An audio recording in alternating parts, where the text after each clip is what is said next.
แล้วเจิญญาติโยมทั้งหลายได้รับฟัง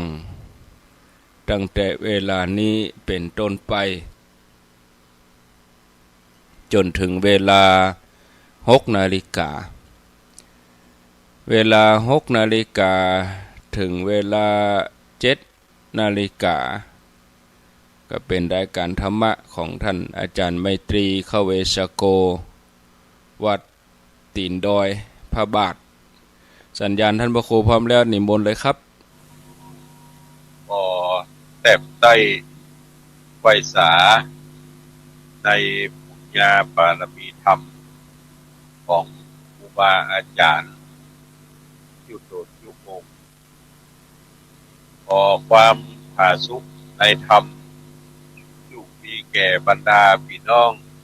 ศรัทธาตายกตายิกาทั้งหลายยุคผู้นายคนวันนี้เอาท่านทั้งหลายปะกันในรายการเสียงธรรมแสงอรุณซึ่งตรงกับวันศุกร์ที่10 มกราคมในเดือน4เหนือออก12ค่ำก็ศุกร์แล้วก็ได้ออกสักกับแล้วก็หลายศุกร์เพราะว่ามีภารกิจที่ต้องทำหลายอันหลายอย่างบางศุกร์ก็สุขภาพก็เอื้ออำนวยไปตามอายุสังขารก็ติดข้างตั้นทั้งหลายไว้ในธรรมนิยายยาดกโบราณอันแฝงด้วยคติธรรมในเรื่องอลินตุกเนี่ยซึ่งเป็นสุดท้ายที่ติดข้างตั้นทั้งหลายเอาไว้คนเย็ดจริงๆแล้วมันน่าจะจบไปแต่เมินแต่ว่ากระเดียวอันหนึ่งเลยมาได้มาปะกันวันศุกร์แล้ววันศุกร์ที่3ก็โอ้อันนั้นมันก็ไหวแต่เมื่อยแตกเลยมาได้ออกอากาศท่านทั้งหลายได้ฟังวันนี้เราจะมาฟังกันต่อในเรื่องอลินตุมยายทำยาดกซึ่งเป็นบทสุดท้ายเนื้อหาสาระยักเป็นเยื่อใดก็ขอเชิญท่านทั้งหลายได้เมตตารับฟังตามสมควรแก่เวลาสืบไปนะโมตัสสะภะคะวะโตอะระหะโตสัมมาสัมพุทธัสสะตัสสะเบิงคะเนมาตาอาทิตฐานิตัวโสตาละโกมะระนังปัตตานาวังเจเวตังลาเพตัวมาตัสสะหิตังตัสสะกุมาลัสสะมุเขอุคันนิโตปะลิหาลิยันติติสาทะโบดุลาสัพพุลิสะตั้งหลายตั้งยิ่งใจน้อยใหญ่ผู้มักไปต่างบุญเพื่อเกิดนุนส่งโยขึ้นไปสู่เมืองสวรรค์หรือเดียวปันไปหลอดเพียงแก้วยอดเนรปา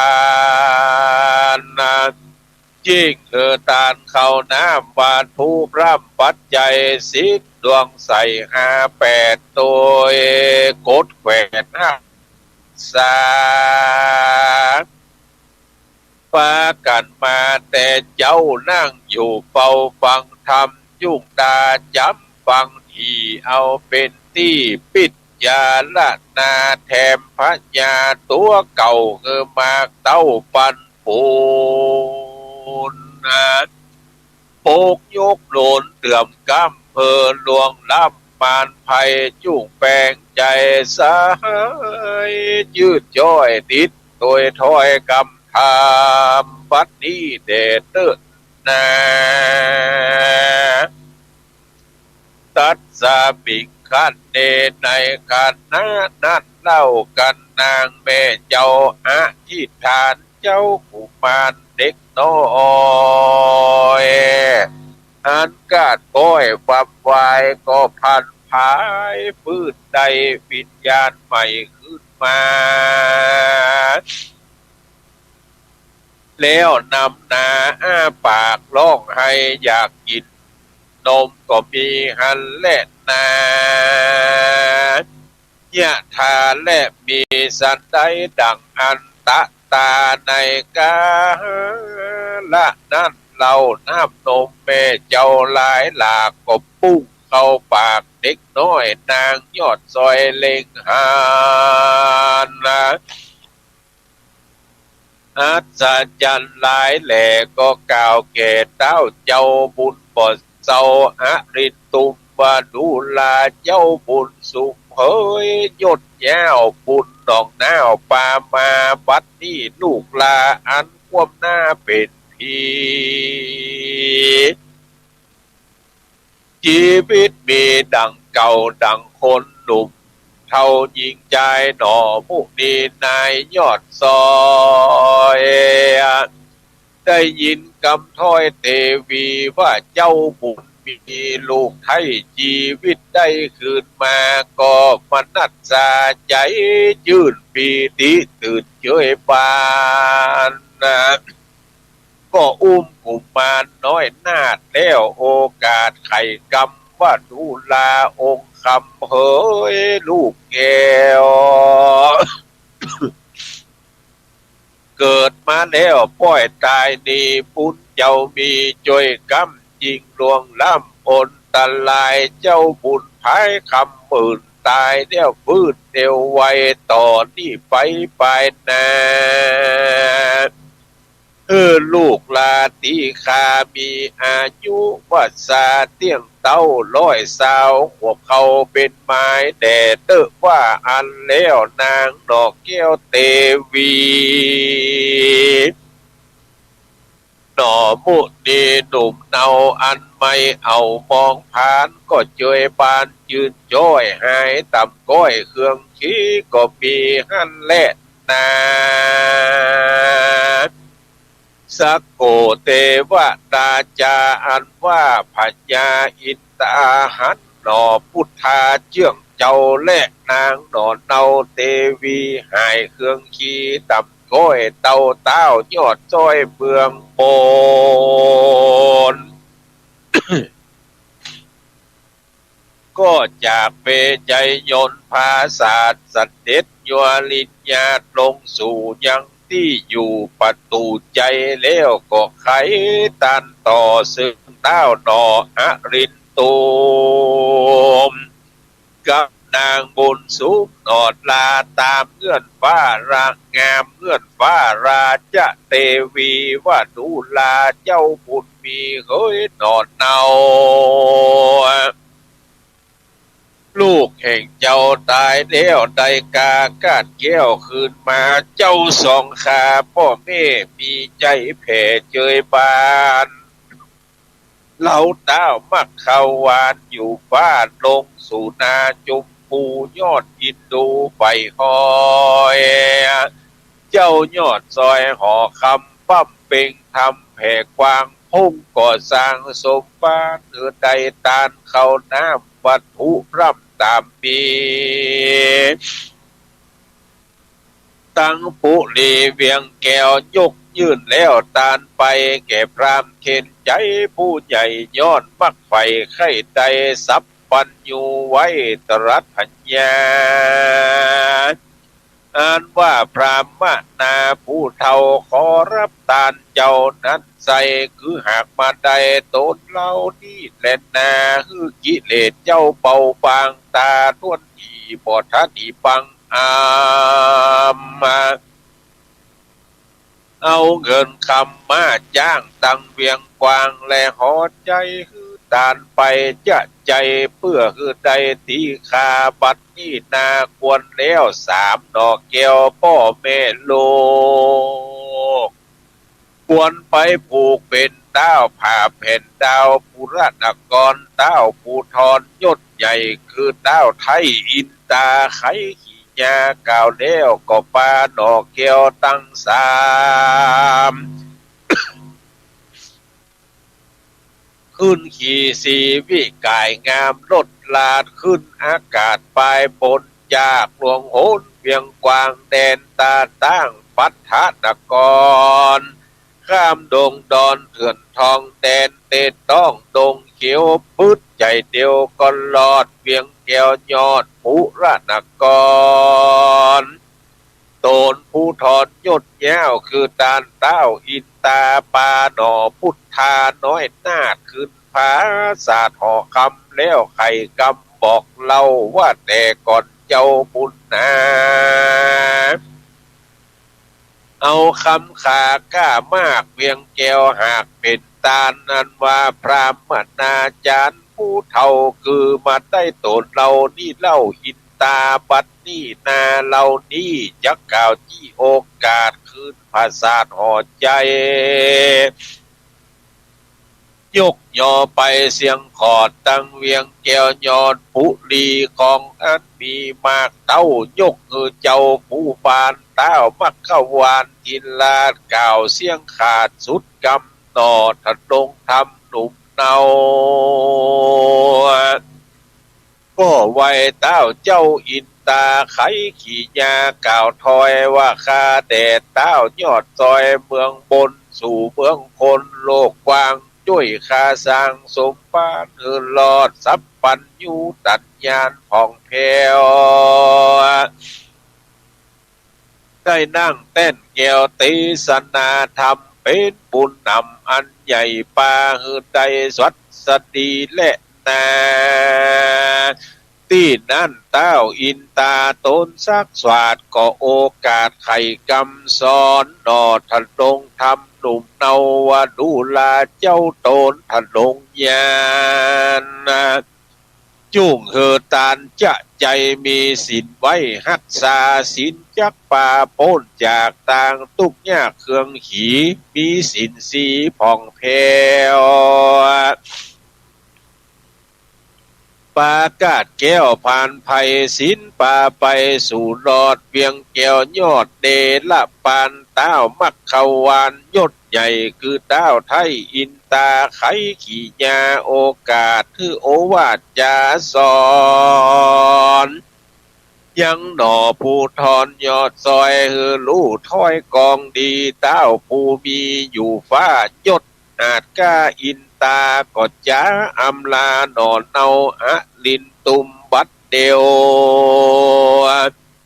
แล้วรีบเร็วไปสู่ยังที่อยู่แห่งตนคือเวใจยนต์ภาษาทอันเป็นติปปะอาจวิมานคำก็มีวันนั้นแลอาถะในกาละนั้นอรินตุมเจ้าตนสักสวาดก็คืออมาตโหราจารนะก็ทำการใส่ชื่อลูกน้อยคือเป็นสีอยู่สวัสดีเตียงเต้าตุกค่ำเจ้าจวยบานโหราจารย์ผู้ใหญ่อันใส่ไว้ต่างตาเอาเป็นมาบดจ้าวางต่อหน้าบัดเดียวแล้วก็รีบเร็วไววองขีดเป็นจ้องตามทานบวกลบคูณหารดูเศษกันแย่งเจดขี่ยาก็ย่อมือสากลมเก่าบอกเต้าเจ้าหอใจว่านามไขลูกลาชื่อว่าเจ้าบุญญาทิทานเหตุว่าเจ้ากุมารหนอกแก้วเกิดมาแล้ววำวายสองบุญภายพ่อแม่อธิษฐานแก่ในใจลูกตายไปม้ยมอดใดชีวิตรอดคืนมาก็เพื่ออันและนา ตะตาในกาละนั่นเล่าคนหนุ่มเทายิงใจมีหลวงลา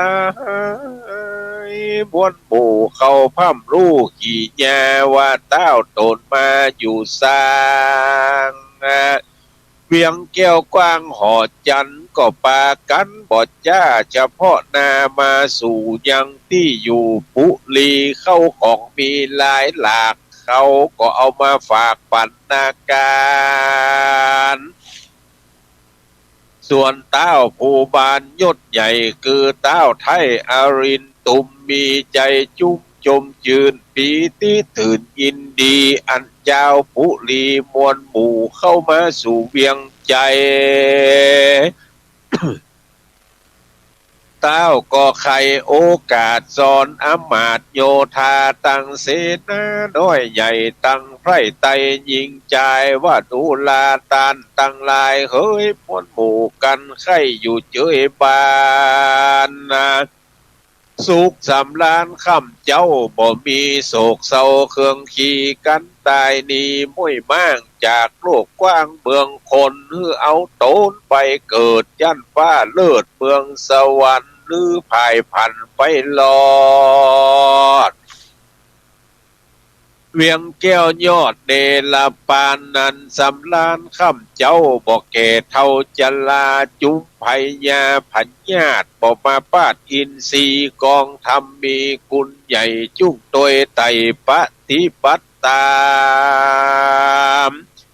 ยังผมวิหารงามตั้งสี่ดังจักจี้ขี่ยาว่ามีเมตตาเป็นเก้ากรุณาเล่าเป็นสองมุทิตาปองติดต่อนับเป็นคอทวนสามอุเบกขางามแม่นที่ครบทวนสี่ประการอันอุลานบทเศร้าอันว่าบทเก้านั่นใส่มีชื่อไว้ว่าเมตตาคือมีใจปิญาใฝ่คอยต่อสัตว์ใหญ่น้อยสงสารหันคนผ่านกันอยากคนตุกยากเครื่องขี่หูตามีดวกบอดแข้งขากดกอดมืองอเมื่อวานขออยู่ไกลนบน้อมไว้วานบอนควรมีใจจรบ้านจมยืนยกยอยืนตานไปเป็นปัจจัยอันใหญ่เพื่อได้สวัสดีและนาอันดึงหันญาติกาพี่น้องตั้งเปื่อนป้องมิตรสหายทุกยากลายไม่มาดโวยภัยปาดมาปานบ่อสำลานเมื่อยใครหรือต้านใส่ตันตะกรรมหรือข้อดำอุบาทมาต้องปาดจนจูควรอินดูใจกว้างกึดล่ำสร้างอยู่จอยคือหายโดยผัญญาตหายอุบาทอย่างไรหายโพยภัยน้อยใหญ่เพื่อใจสวัสดีเป็นบุญมีจอยกำลวงล่ำมานภัยมานแห่มประการนึ่งใสอันสัตว์น้อยใหญ่นานำได้เครื่องกาลำบากอดกันอยากอาหารหรือทรมานนั่นโสดควรพายโผดเร็วไวจูช่วยไปบทยาโพดความนาวำวายด้วยใจพายเผื่อแผ่โป้นอยากแก่ทรมานโป้นทุกพานเอาไม่เขาได้ตีคาและนา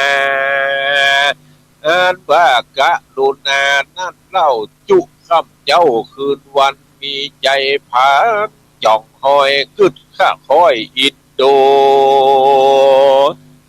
ยังมาหมูเป็ดไก่สัตว์น้อยใหญ่นาตั้งหมู่ป่าอยู่น้ำตัวอยู่ทำไพศาลตัวบินบนอากาศตัวอยู่หาดวังไสสัตว์ตัวอยู่ดงไผ่ป่าไม้ตั้งคนน้อยใหญ่ยิงใจอันเครื่องกาหลายพวนมากได้จกยกจากเครื่องขีได้สวดสดียืนย้อยหายต่ำก้อยเครื่องเห็นและนา อ่านว่ามุทิตานั่นเล่าหันคนหนุ่มเทายิงใจหรือสัตตาหลายมวลมากได้พูดจากเครื่องเคนได้สุขเย็นจืนจ้อยปอดต่ำก้อยเครื่องขี่หรือโจกลาบปีมาเข้ามูลบังเต้านานำนาหรือใดยศทาสักใหญ่ก็มีใจไฟจมบานนะ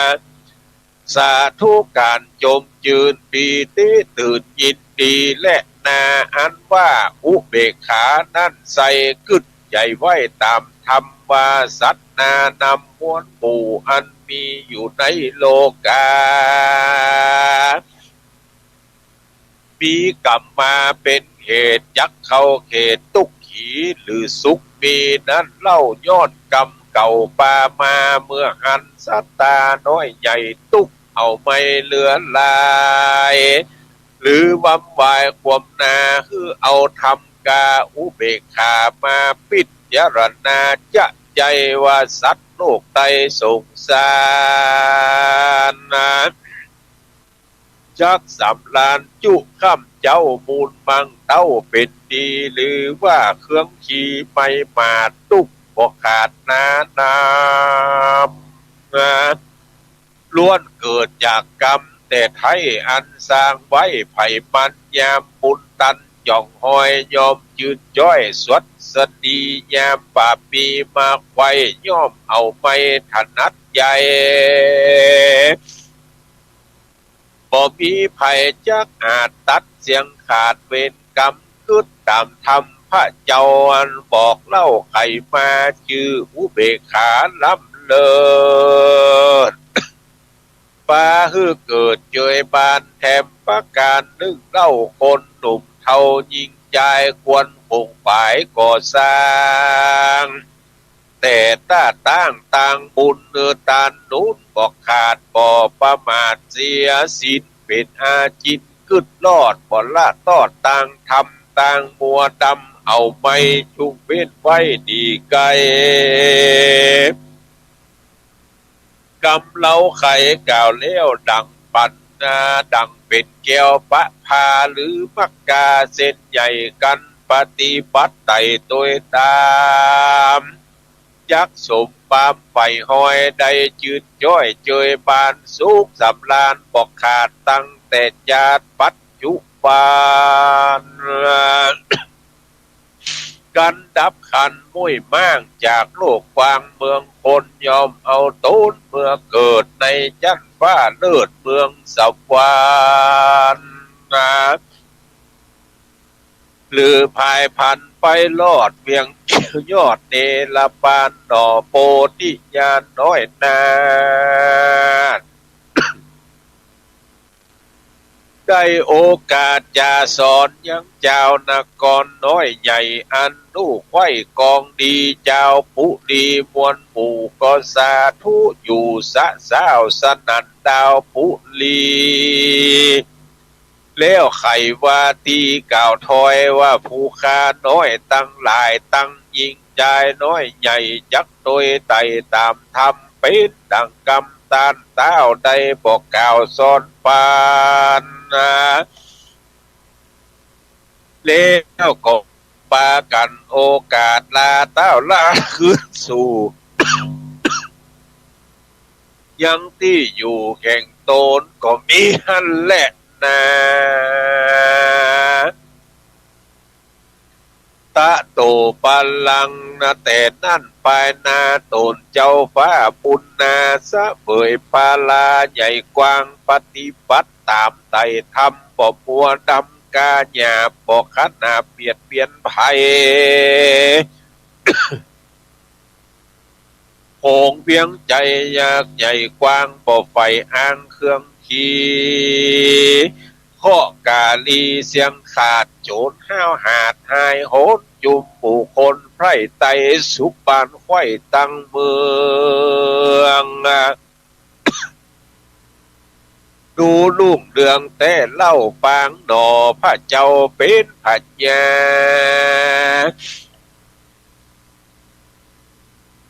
เจ้าปาลาไก่ไก่ยอมขับไปสมปานนำปันนาการหลายหลากเข้ามาฝากอยู่ตึกวานนอตะลงทำยอดจอยกับนางอ่อนน้อยราชเทวี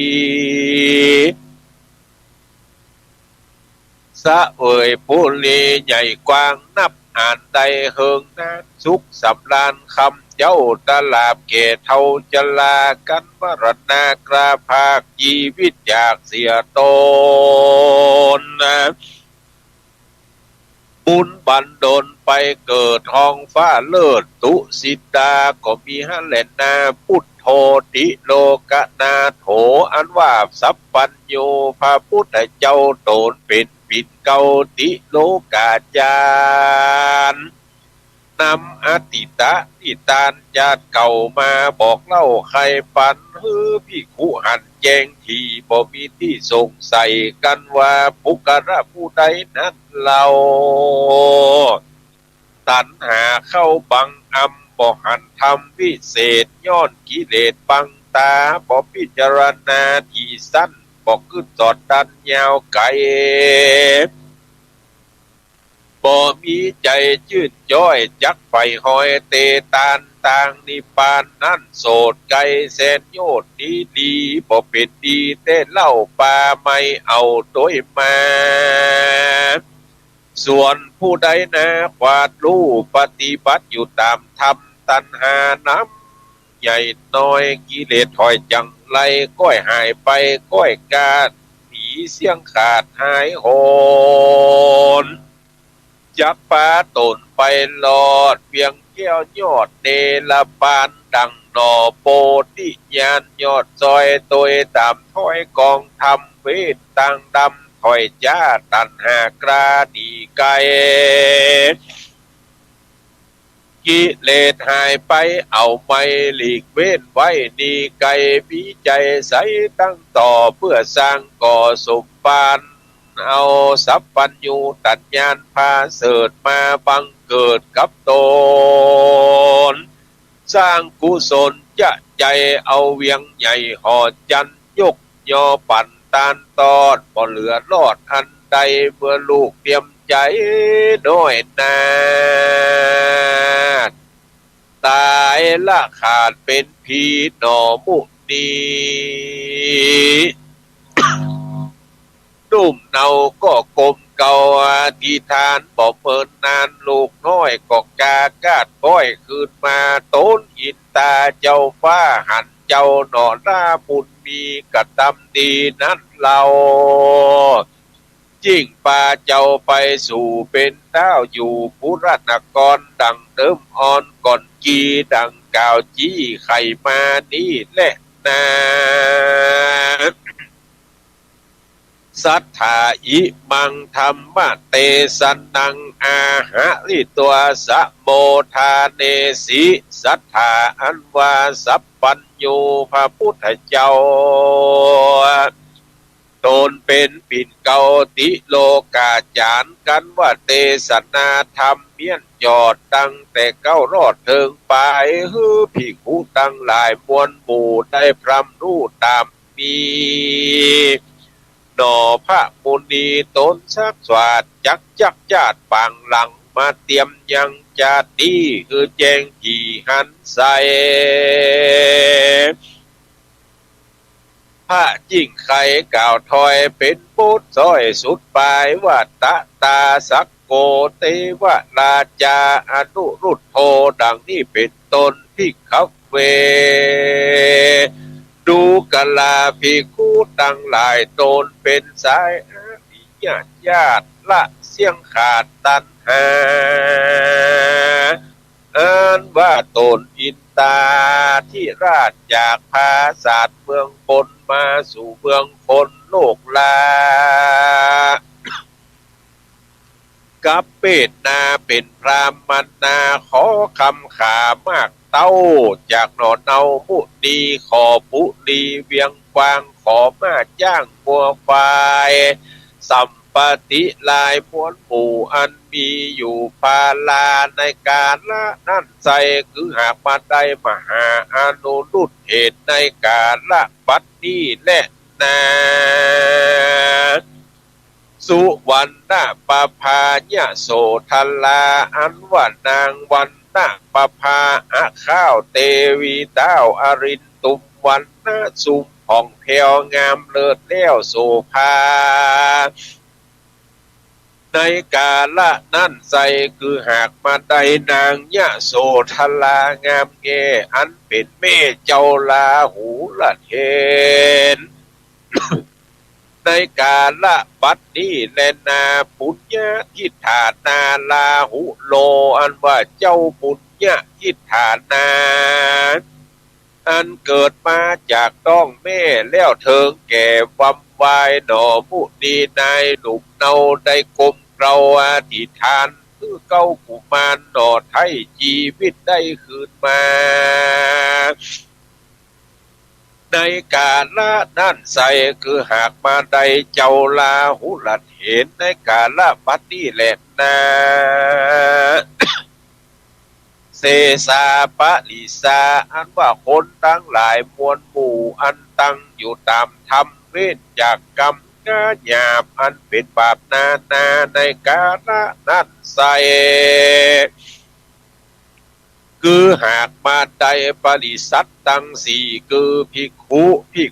นีอุปาสกะอุปาสิกาแห่งพระตถาคตในกาละบัดนี้และนามหาอารินตุมมรา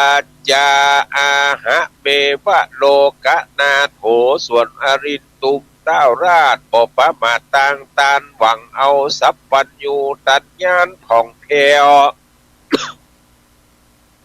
เป็นตนแก้วโพดสัตตาในกาละนั่นใสคือหากมาได้พระตถาคตตนเป็นที่จังที่เปิ้งแก่โลกดังสา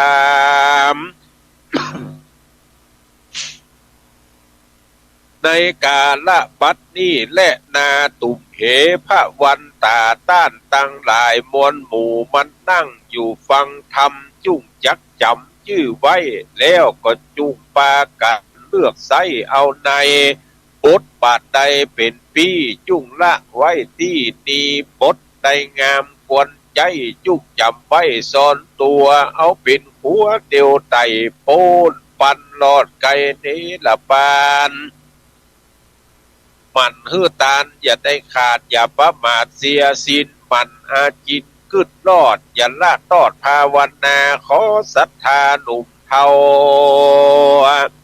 อ่านมานั่งอยู่เฝ้าฟังธรรมโปดข้อดำมูบาทโปดพัญญาไพมานอยู่เจยปานเตียงเต้าตุกค่ำเจ้าสวดสดีเจตนามีไข่ใดลือมากไปอันใดบดีไกจากธรรมขอสุมกรรมผู้เยื่อดังไปเอื้อจุปการแต่เตอนิทิตังหิยาสังวันนันนาวิเศษยาห้องเหตุอรินตุมผู้คนจิตก็เสร็จเมียนจอดแต่เก้าลอดถึงปลายนิทิตังก็บังโกมโสมเลศสติและตัดพี่น้องศรัทธาพุทธบริษัททั้งหลายก็ได้ฟังพระธรรมเทศนาในเรื่องอรินตุมผู้คนเจ็ดซึ่งเป็นผู้สุดท้ายก็บริบูนังเมียนจอดคบไฟหลอดเสี่ยงกับหนึ่งพอดีก็ในเนื้อหาสาระของพระธรรมเทศนาพวกนี้ท่านทั้งหลายก็ได้ฟังตั้งแต่เก้าถึงปลายว่าพญาอรินตุมเนี่ยเป็นผู้ที่เสียสละในการพืชตานไปอยู่ใจพืชตานจนเสี่ยงอายุของตนโดยปุญญาธิการที่พืชตานบ่ขาดพืชตานแก่เต้าลาดกินตาเนี่ย ก็ทำมือพญาอาลินตุมเนี่ยได้ปิกไหว้หน้าเข้ามาสู่เมืองอุระนครเป็นพญาเจ้าเมืองเสวยเมืองดังเก่าเหมือนหมดหลังอันนี้ก็โดยตีจะบุญที่ได้ทื่อตานอยู่บ่ขาดดังนั้นพี่น้องศรัทธาเฮาตันทั้งหลายชีวิตก็ยังพูดทั้งก่อนทราบกินก็ได้ไปก็ได้อยู่ก็คือปากันปั๊มเป่งบารมีธรรมโดยการคือตานรักษาศีลเมตตาภาวนาตามคำสั่งสอนของบัณฑิตนักปราชญ์ทั้งหลายมีพระพุทธเจ้าเป็นเป็นประธานสอนเป็นนัยสัตว์ทั้งหลายว่าอยู่คือตานรักษาศีลเมตตาภาวนาอยู่ใจวันหนึ่งถ้ากรรมเฮาท่านทั้งหลายเสี่ยงแล้วก็จักได้ไปเกิดเอากำเนิดไปสู่ที่ดีกว่าเก่าเต้าที่เป็นอยู่เหมือนถึงวันนี้ดังนั้นก็คือท่านทั้งหลายคือใจได้ไฟใจเติงคือตานรักษาศีลเมตตาภาวนาไปอยู่ใจเด้ออยากได้ฟันรอดเวียงเกียยอดมหาเนรปานก็หลายสุขที่บ่ได้ ให้โดยสุมากับท่านทั้งหลายถึงวัดถึงให้ที่บ่ได้ประชาสัมพันธ์งานโอ้แต่เมื่อปีแล้วมาละบ่ได้ประชาสัมพันธ์งานเมื่อวันที่18ธันวาคมก็ได้ปากันไปชุมนุมที่โรงพยาบาลส่งเสริมสุขภาพตำบลบ้านสันทรายตำบลแม่ห้อยเกินเกาะลุมลากันระดมทุนจะแปลงหลังคาเอามุงที่ลานจอดรถหน้าอาคารโรงพยาบาลส่งเสริมสุขภาพปากันระดมทุนกันยนกันถึงอสมท้องถิ่นกันทั้งหลายก็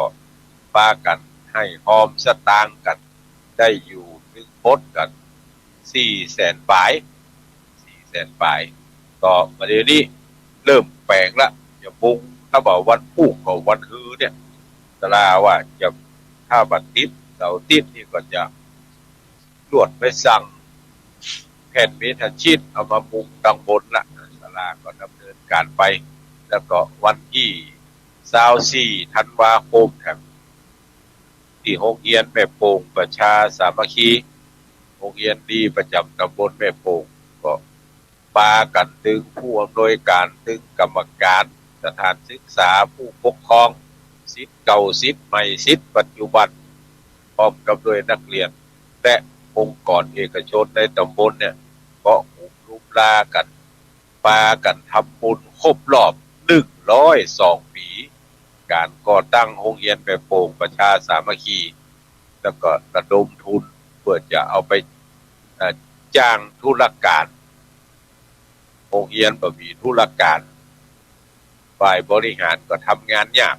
เพราะว่าถูกตัดไปตามนโยบายของรัฐก็เลยปากันระดมทุนตอดผ้าป่าสามัคคีกันได้เงินอยู่200,000 ปลาย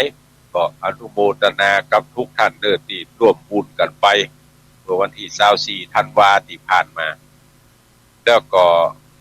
แต่ว่าวันซืนนี่แถบหลายงานที่ได้จัดงานกันไปก็หลายท่านร่วมบุญกันมาก็อนุโมทนาด้วยกันเด้อแล้วก็งานส่วนมากเป็นงานที่นอกวัดงานนอกวัดของอาตมาภาพไปจุ่ยหันนี่โรงเรียนของโรงพยาบาลส่งเสริมสุขภาพของคนเฒ่าบ่เก่าว่าห้องว่าอนามัยของสุขศาลาของ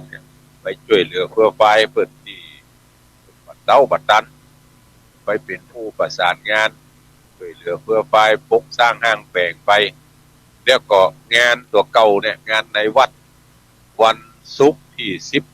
18วันเสาร์ที่18แล้วก็วันอาทิตย์ที่19ก็ลูกศิษย์ลูกหาจะจัดงานฉลองสมณศักดิ์แล้วก็จะถือโอกาส ลวดตาลเสนาสนะต่างๆบูรณะปฏิสังขรณ์วิหารบูรณะปฏิสังขรณ์กุฏิสงฆ์องค์หลวงแล้วก็สร้างศาลาโดมแถม1 หลังปรับปรุงภูมิทัศน์ในวัดแถมมาหลายปีนี้ดักละก็ได้ขึ้นกินดาตานกับเตือก็จะใจโอกาสเดียวกันเนี่ยท่านทั้งหลายฉลองสมณศักดิ์ก็จะลวดยกหินยอตานเสนาสนะต่างๆที่มนต์ทุกเจ้า วันที่18นี่เวลาบ่าย4 โมงจะทักษิณานุปทานที่มนต์ทุกเจ้า108 ตนในอำเภอดอยสะเก็ดวัดกุวาแล้วก็ต่างอำเภอแถบหลายวัดหลายวาถึงมนต์กัน108 ตนทักษิณานุปทานในเวลาบ่าย4 โมงของวันเสาร์ที่18 มกราคมนี่แล้วก็วันที่19 มกราคมก็จะจัดงานฉลองสมณศักดิ์สืบโมราจาตาและลวดเจริญพระพุทธมนต์สมโภชสิ่งก่อสร้างทั้งหลายทั้งปวงที่ขึ้นลำตามสร้างมาทำให้สัตว์น้อยใหญ่เสียชีวิตลงไปด้วยความตั้งใจก็มีบ่ตั้งใจก็มีเวลาปุ๊บสร้างห้างแปลกเนี่ยมันเป็นธรรมดาก็จึงจะได้ จัดงานทำบุญถวายทานส่วนกุศลเนื้อแก่สรรพสัตว์ทั้งหลายส่วนหนึ่งที่ส่วนกุศลเนื้อแก่บรรพชนทั้งหลายที่ได้ช่วยขึ้นลำตามสร้างโดยเฉพาะอย่างยิ่งและอดีตเจ้าวาดหลวงพ่อพระอธิการบุญยังธรรมะละโตอดีตเจ้าวาดวัดที่นี่ได้ขึ้นลำตามสร้างวัดวาอารามมาอยู่วัดนี้เมื่อปี2510 511จนถึง2524มรณภาพลงไปตามกาลตามเวลาตอนนั้นมาก็ธรรมาภาพสืบเป็นตู้เจ้าหลวงตั้งแต่หันมาจนถึงปัจจุบันนี้ก็ได้รับเลื่อนสมณศักดิ์จากเจ้าวาดวัดลาดจันเอกเป็นเทียบผู้ช่วยเจ้าวาดอารามหลวงจันเอกก็เลยลูกศิษย์ลูกหาจวนกันว่าจะทำบุญฉลองสมณศักดิ์ก็มาคัดข้องในเจตนาของลูกศิษย์ลูกหาเอาฉลองก็ฉลองอันนี้ช่วยกันแต่ก็ช่วยกันทุกท่านหลายท่านโทรมาถามส่วนตัวว่าเปิดมีโรงทานก่อนตุลุงก็แจ้งดังนี้ว่ามีโรงทานไอ้จะเอามาก็เอามาได้เด้อก็เป็นอย่างมาเถอะนักน้อยมาว่ากันแต่ว่ามาแล้วก็คือท่านทั้งหลายไปเสาะเลือกที่นั่งเอาเองเด้อก็ได้ติดป้ายไว้ว่าอันนี้ของป้าเกี้ยวอันนี้ของป้าคำอันนี้ของป้ามาอันนี้ของป้าดาก็ได้ติดไว้อย่างนั้นใครจะเอามาก็เสาะนี่คนเดียวใครคนเดียวมันเพราะว่าจะตั้งเต็นท์น้อยๆเนี่ยเต็นท์3x3หรือ2x2.5 คูณ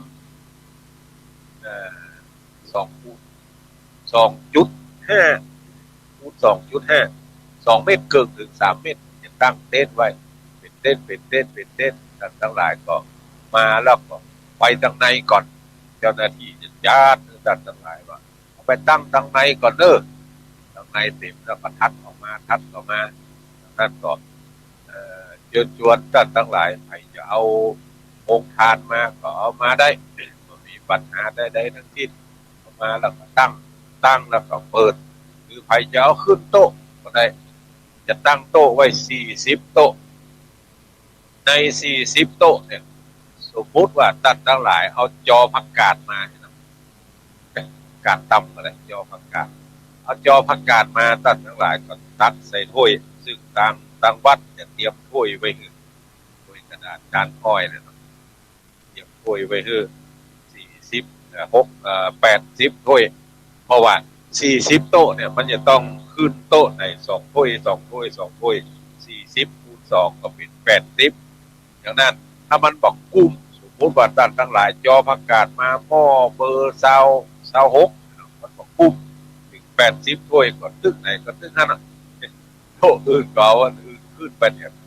นั่นก็ประชาสัมพันธ์แจ้งข่าวกันทั้งหลายเด้อที่จะเอาโครงการมาหลายท่านก็ได้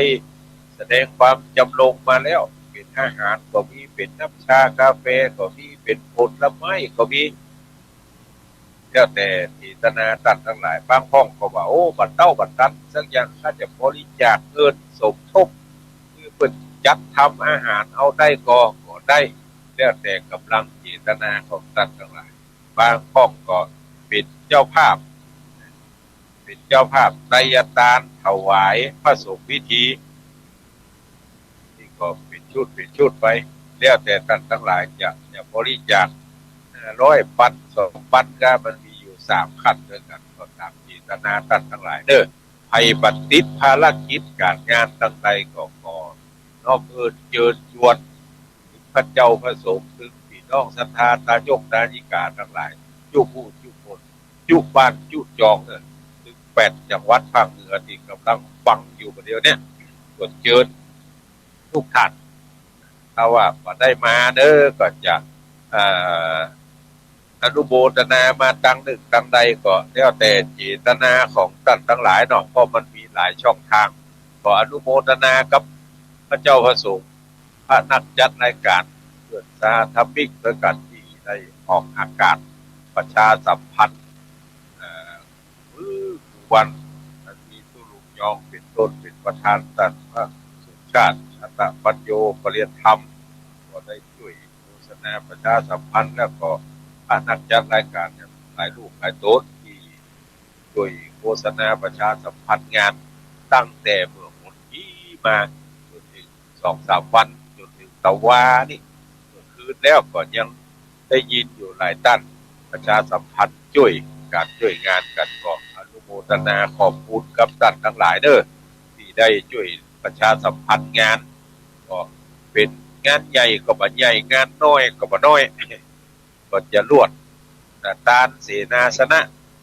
ในวันเดียวกันนั่นตอนบ่ายก็นิมนต์หัววัดหัวว่าต่างๆมาฮับไตรยตา หัววัด ไอ้จะเฮเข้ามาก็ได้พยกรรมกระต้นเข้ามาก็ได้พยกรรมกระซองเข้ามาก็ได้ก็ยินดีกับท่านทั้งหลายที่จะทำบุญในวันนั้นและแถมส่วนหนึ่งก็มีซอให้ท่านทั้งหลายฟังง่ายนะเป็นซอคู่ซอตั้ง9 โมงถึง 10 โมงระหว่าง10 ถึง 11นั่นจะย่างเป็นพิธีส่งแล้วบอกคำนั้นก็เที่ยง11 โมงถึงเที่ยงจะซอแถมคู่หนึ่งแล้วก็ย่างกินข้าวกินน้ำกันบ่ายโมงนี่จะเป็นละครซอแล้วเนี่ยละครซอบ่ายโมงจนถึงปุ๊บ5 โมงเกินถึง7 โมงเกินทุ่มเกินนั่นนะ5 โมงเกินทุ่มเกินจะเป็นดนตรีท้ายซอหลายคนก็โมงดนตรีท้ายซอนี่จะได้ดิก็ลองมาพอมาก้อยกันเนาะว่ามันเป็นจะได้ดนตรีท้ายซอแล้วก็ตั้งแต่2 ทุ่มไปจนถึง5 ทุ่มนั่นเป็นดนตรีวงใหญ่ท่านทั้งหลายได้พอได้ก้อยกันทุกทิศทุกทางก็พยายามจะจัดงานที่ออกมาดีที่สุดก็อนุโมทนากับทุกท่านเด้อที่ช่วยเหลือเพื่อไปจะพักดันงานนี้ออกมาดีที่สุดถึงวันนี้ก็จัดสถานที่2-3 วันมานี้ก็ช่วยกันแบ่งเวทีที่จะเอาไว้รับแขกเวทีที่บางวัดคนอาจจะมีเจตนาเอาบอสมาห่วงก็จัดเวทีไว้คือโรงเรียนบางองค์ก็จะเอาการแสดงมาร่วมจัดในงานวันที่19ก็จัดเวทีเอาไว้คือเห็นส่วนหนึ่งก็เชิญชวนเอาท่านทั้งหลายเด้อมาติดภารกิจการงานอันใดอันหนึ่งก็มาร่วมกินพร้อมตานด้วยกันได้ในวันที่18เวลาบ่าย 4 โมงแล้วก็วันที่19เวลา 9 โมงเป็นวันเสาร์วันอาทิตย์ละอ่อน ก็ไปห้ำไปเฮียนก็คือละอ่อนมาส่งขาปิกยังแฟนน้อยเมื่อโดยไผก็ได้เพราะว่าคนมันมานักมาหลายก็ค่อยอู้ค่อยจาค่อยเกาะหูลุมลากันว่าอย่าเมื่อมาได้ก็พุทธอย่าเมื่อโดยเด้อก็อู้กันไปอันนี้ก็ประชาสัมพันธ์งานคือตัดทั้งหลายนะครับทราบ49 นาทีละค้างเวลาแถมสัก10 กว่านาทีจะเปิดโอกาสให้ท่านทั้งหลายได้โทรมาตักตายมาอู้มาจ่ามาสนทนาปาใส่กันใครจะโทรก็โทรมาเด้อ0817964608 0817964608โทรมาอู้มาจ่า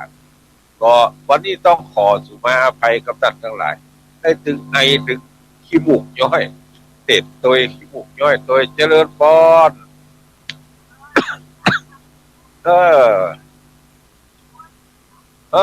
ปัจจัยป้อยหลวงจากด้านเสนาสนะ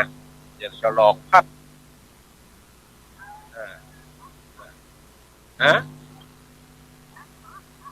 ปัจจัยตานเถาะตานแต้ๆเนี่ยแต่บัญญัติป้อยหลวงปัจจัยเออเออเออเออประเดี๋ยวบนตกละตอนนั้นมันแค่ตกก็เลยปล่อยมันตกอย่างนี้กันยินดีเด้อ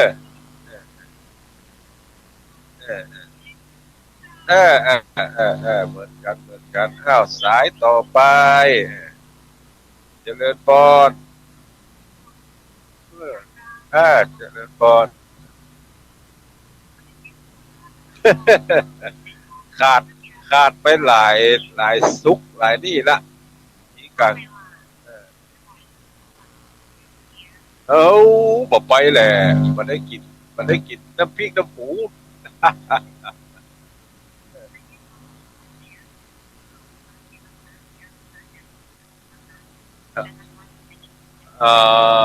มันมีการงานอย่างมีเบาเฮ้ยคนเดียวจัดตานบูรณะวิหารบูรณะโฮงแล้วก็แปลงศาลาหำหลังจะรวดตานมาอยู่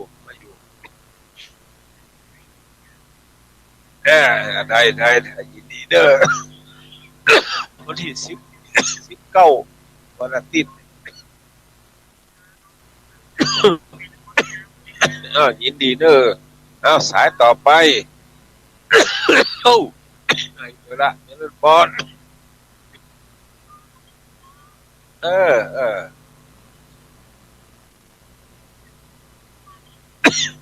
นักแกเอ้ยถ้าเย็นมากเอายินดีเด้อสายต่อไปเจริญพร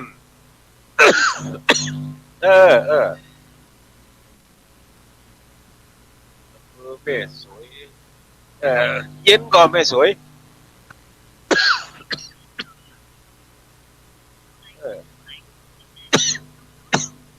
ไอโดนเย็นก็ไอ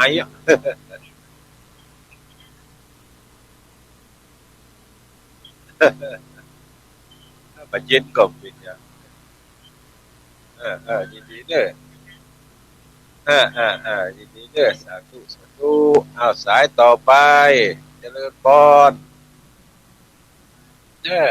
จากตั้งไหนฮะ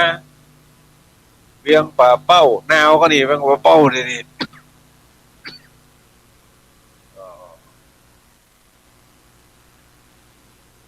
โอ้กินแต่เจ้ามาละเตะตัวกินตัว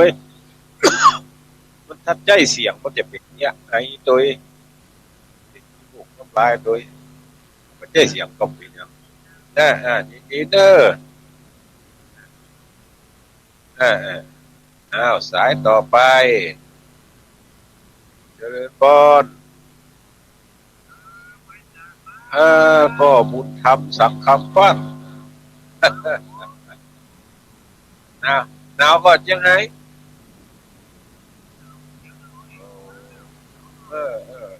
นี่ก็หนาวเว้ยก็ยิบน้ำด้วยมันก็เย็นลมปัดเอาน้ำขึ้นมานึกนักเก๋อย่างก็ได้นักเก๋ถ้าใจเสียงมันจะเป็นอย่างนี้ถ้าปัจจัยเสียงอยู่มาได้ผมเป็นอย่างใจเสียงนักเบิร์นเอาละไอ้เรื่องมีสัมผัส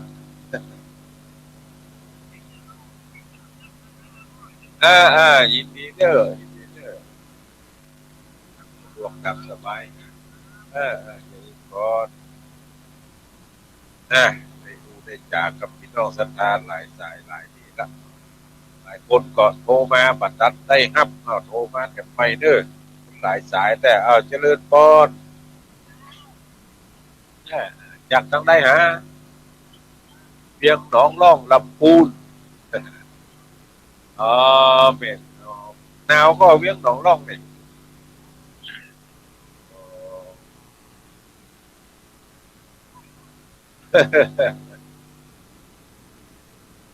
ยินดีเด้อ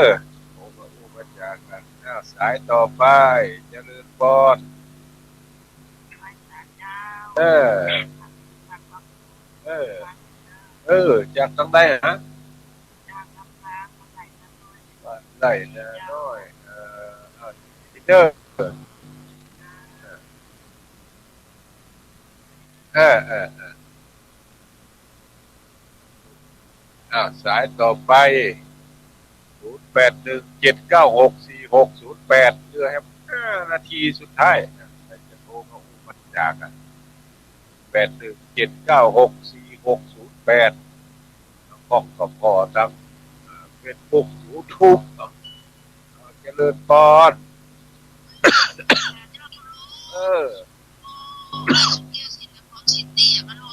โอ้กระปู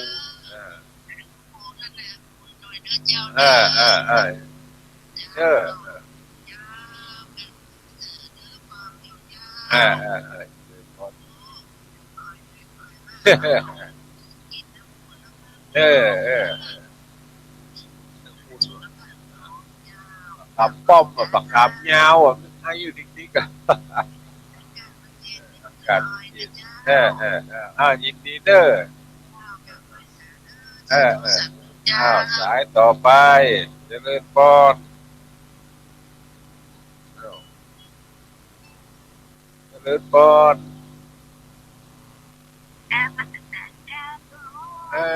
ฟังจากทางใดฮะ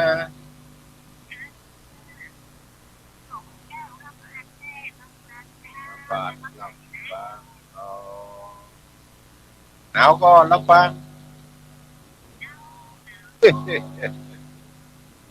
ดูแลสุขภาพไปมันเนอะเข้าก็ไอ้ก็คงกันนี่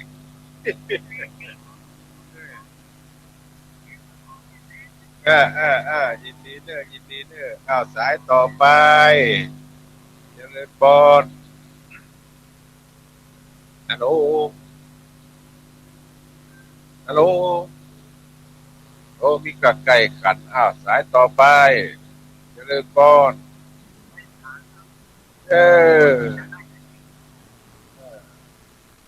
นั่นหนาวก็ปะนั้น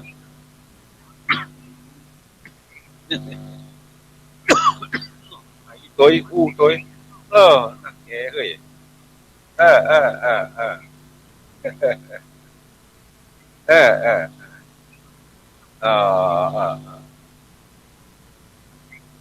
เออขอบคุณมากขอบคุณ